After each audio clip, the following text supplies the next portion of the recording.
आपका इंटरव्यू। अच्छा हुआ। ओके सर, सबसे पहले आप थोड़ा सा अपने बारे में बताइए। मैं श्रवण हूँ, मैं राजस्थान के अजमेर जिले का गांव रहने वाला हूँ जी। और मैं IIT BHU से पास आउट हूँ सिविल इंजीनियर। ओके सर, ये आपका कौन सा अटेम्प्ट है, इंटरव्यू कौन सा है, मीडियम कौन सा है? ये मेरा 5वां अटेम्प्ट है और तीसरा इंटरव्यू है जी। और मेरा मेंस में मीडियम इंग्लिश है और इंटरव्यू का हिंदी है। ओके सर, अगर मैं बात करूं थोड़ा सा आपके बारे में थोड़ा सा, कि आप क्या इससे पहले कहीं सिलेक्टेड हैं, क्या सर्विस में हैं, या फिर आप अभी तैयारी ही कर रहे हैं? मैं इंडियन फॉरेस्ट सर्विस में सिलेक्टेड हूँ। ओके सर, इंटरव्यू की जब शुरुआत होती है किस सवाल से शुरुआत होती है?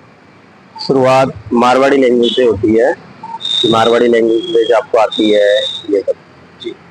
ओके, इस सब के अलावा और सवाल किस तरह के थे? और एग्रीकल्चर पे थे, कबड्डी पे, कुछ मैथ्स पे क्वेश्चन थे, कुछ वाराणसी के थे, सिविल इंजीनियरिंग के थे। माहौल कैसा था अंदर का, पैनल का? अच्छा माहौल था, लाइट थे सब। शुरुआत में जब गए होंगे ऑब्वियसली एंजाइटी फील कर रहे होंगे, नर्वसनेस होगी, लेकिन अंदर जाकर के माहौल थोड़ा सा शांत किया उन्होंने वहां पर? हाँ, थोड़ा माहौल की शांति था एकदम। अभी कैसा फील कर रहे हैं? अच्छा है, मुक्त हो गए।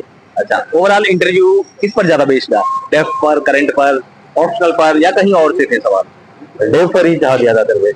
हॉबी से कोई सवाल था?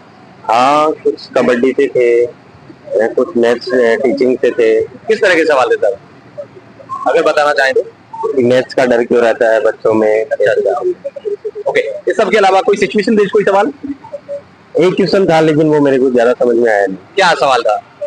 पता नहीं। अच्छा। लंबा सा सवाल था। अच्छा, इस सब के अलावा सर, जिस तरह का हम यूट्यूब पर रील्स में देखते हैं कि यूपीएससी इस तरह के सवाल पूछा, आईएएस में इस तरह के, क्या कुछ ऐसा रहा होता है क्या? अच्छा, ऐसा कुछ नहीं होता, नॉर्मली बातचीत थी। हाँ। ओके सर, मैं स्ट्रेटजी पर थोड़ा सा आऊंगा। आपकी स्ट्रेटजी वगैरह किस तरह की थी, आपकी प्रीलिम्स की स्ट्रेटजी की थोड़ी सी बात करेंगे।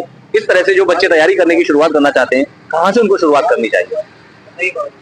सबसे पहले क्या करना चाहिए उनको तैयारी के लिए? तैयारी के लिए तो जो बेसिक स्ट्रेटजी होती है, बेसिक बुक्स पढ़नी चाहिए और प्रीवियस ईयर क्वेश्चन पे ज्यादा फोकस रहना चाहिए। अच्छा, ओके, बेसिक बुक किस तरह की, कौन सी बुक, क्या एनसीईआरटी पढ़नी चाहिए या कोई और कोई बुक, कोई बताना, आप थोड़ा बताना चाहें तो? स्टैंडर्ड बुक्स जैसे कि लक्ष्मीकांत, स्पेक्ट्रम।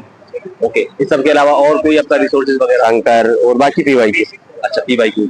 अच्छा, मैं, क्योंकि हम जितने भी टॉपर के यहाँ पर कैंडिडेट जो आते हैं उनके इंटरव्यू करते हैं, सभी लोगों का यही बात होती है कि PYQ को जितना हो उतना करो। लेकिन ज्यादातर जो स्टूडेंट जो कैंडिडेट होते हैं, तैयारी जो करते हैं, उनको पता नहीं होता कि PYQ को कैसे किया जाए। जरा आप बताना चाहें आपकी स्ट्रेटजी PYQ के बारे में। PYQ में जो एक तो जो कौन से टॉपिक है जो ज्यादा पूछे जा रहे हैं उनको अच्छे से पढ़ना चाहिए। इसके अलावा क्वेश्चन कैसे बना रहे हैं उन पे फोकस रहना चाहिए कि वहाँ पे आए तो हम कैसे आंसर निकाल सकते हैं। सर, आपने नोट्स वगैरह बनाए थे क्या प्रीलिम्स के लिए? प्रीलिम के लिए तो हाईलाइट ही किया था। अच्छा, बुक को हाईलाइट कर लिया। हाँ। मेंस के लिए बनाए होंगे? मेंस के लिए कुछ बनाए। ओके ओके, किस तरह से बनाने चाहिए नोट्स वगैरह, क्या स्ट्रेटजी की, मतलब मेरा कहने का मतलब, सवाल मेरा ये है कि क्या किसी एक स्टैंडर्ड बुक से ही जो उसकी मेन की पॉइंट है उनको उठा करके बना लेना चाहिए, या 2-3 बुक्स लेनी चाहिए, बेसिक वगैरह, करंट का, बहुत सारी चीजों को कवर करके तब एक नोट्स बनाना चाहिए? वैसे तो नोट्स एक सोर्स ही पढ़ना चाहिए और उसी से ही बनानी चाहिए ज्यादा। तो यदि कुछ अच्छे पॉइंट बाकी से मिल रहे हैं तो वो ऐड कर लेना चाहिए।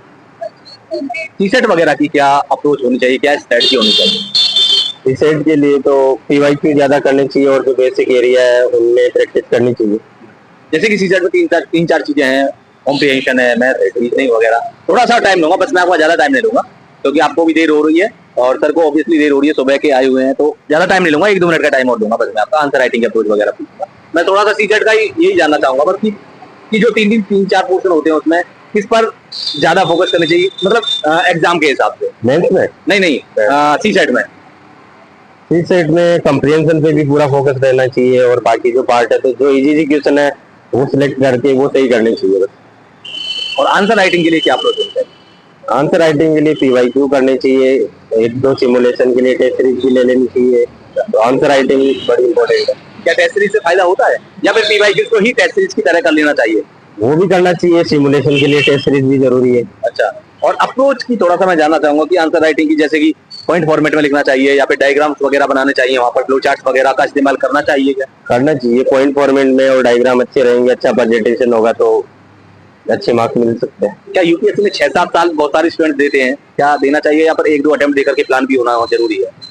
देना चाहिए, वो डिपेंड करता है, वेरी करता है कि बाकी फाइनेंशियल सिचुएशन क्या है या बाकी चीजें क्या है।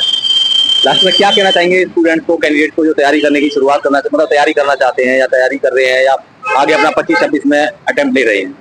अच्छे से मेहनत करनी चाहिए और PYQ को स्पेशली ज्यादा फोकस करना चाहिए और बाकी कम सोर्स और ज्यादा से ज्यादा रिवीजन करनी चाहिए। Okay sir, thank you so much. उम्मीद करेंगे आपका इस बार ही फाइनल सेलेक्शन हो। Thank you so much.